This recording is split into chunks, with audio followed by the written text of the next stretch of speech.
Qu'est-ce qu'on fait? Alors, ça aussi, c'est une question qu'on me pose sans cesse, et c'est aussi une très bonne question, la fameuse question que faire.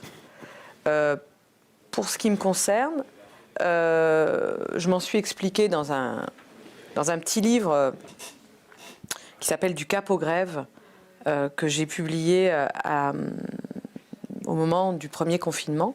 Quand je l'ai écrit, le confinement, je ne l'avais pas prévu, hein, donc j'ai réécrit au dernier moment pour parler du confinement. J'ai mis une postface qui s'appelle « La grève confinée ». Cette question a été le fil conducteur de ce livre, c'était la question de que faire.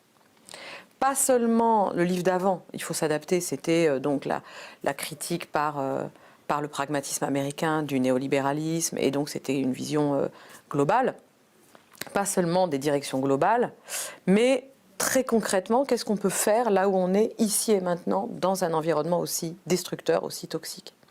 Et donc je fais le récit dans ce petit livre de ce que j'ai vécu à Bordeaux, essentiellement à Bordeaux, pendant un an, sur le front de la mobilisation et sur ce qu'on a essayé de faire, parce que je n'étais pas toute seule, ce qu'on a essayé de faire.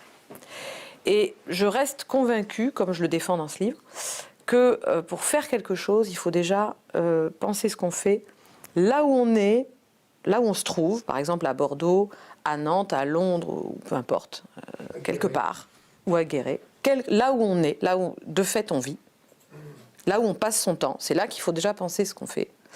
Et au moment où on parle, c'est-à-dire maintenant. Et qu'il y a quelque chose qui handicape complètement l'action, qui est de toujours se projeter sur un plan strictement mondial, global, et plus tard, avec un horizon à venir qui en fait qui paralyse l'action. Donc je pense qu'il faut déjà partir de ce qu'on fait, de là où on est, et réfléchir aujourd'hui, demain matin, etc. Premièrement. Deuxièmement, qu'il faut le faire en essayant de ne pas être seul, mais en étant quelques-uns.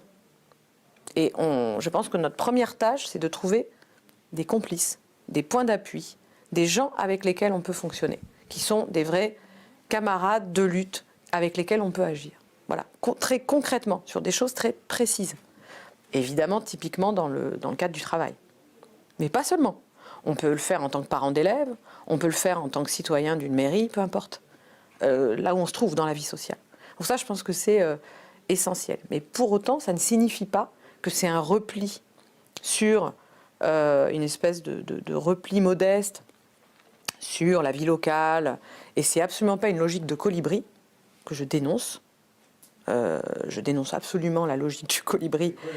Alors la logique du colibri, c'est celle qui est portée par beaucoup d'écologistes, qui est de dire n'entrons pas dans des grands conflits clivants politiques, mais revenons aux petits gestes, c'est-à-dire que si on utilise un peu moins tous l'eau du robinet, si on va un peu moins tous acheter des produits chimiques, et bien petit à petit, finalement, toutes ces interactions sociales cumulées, nous irons vers un monde meilleur. Ce qui est en fait une vision libérale.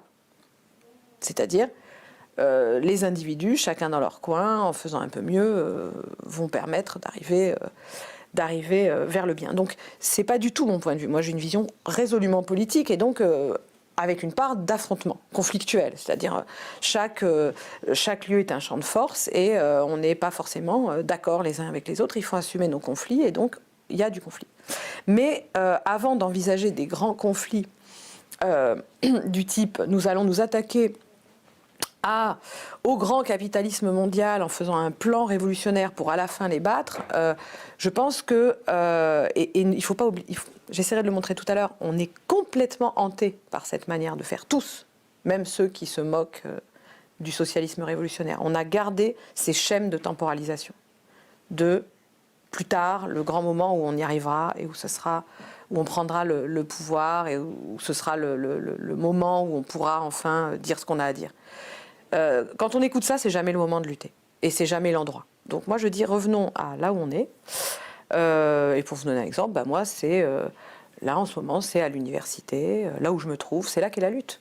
Là, ici, maintenant, et pas ailleurs. Voilà. Ça ne veut pas dire pour autant, et c'est là où je me distingue absolument du discours de certains écologistes type Colibri, ça ne veut absolument pas dire que je me restreins à la petite forme, au petit geste, au minimalisme. Pas du tout. Il faut garder absolument en tête les autres échelles. Et par exemple, l'échelle nationale, avec les élections présidentielles, qui est quelque chose de fondamental, dans lequel il faut s'engager. Il faut s'engager soit pour refuser le vote, soit pour empêcher la tenue des élections, soit pour voter pour machin, soit pour voter pour truc, soit pour dézinguer bidule, peu importe. Mais il ne s'agit pas, quand je dis que la lutte se passe ici et maintenant, c'est pas pour dire on abandonne donc la vision nationale, et c'est encore moins pour dire qu'on n'a pas une vision globale, mondialisée de ce qui se passe. Bien entendu qu'il faut avoir ensemble essayer d'élaborer une lecture des logiques internationales.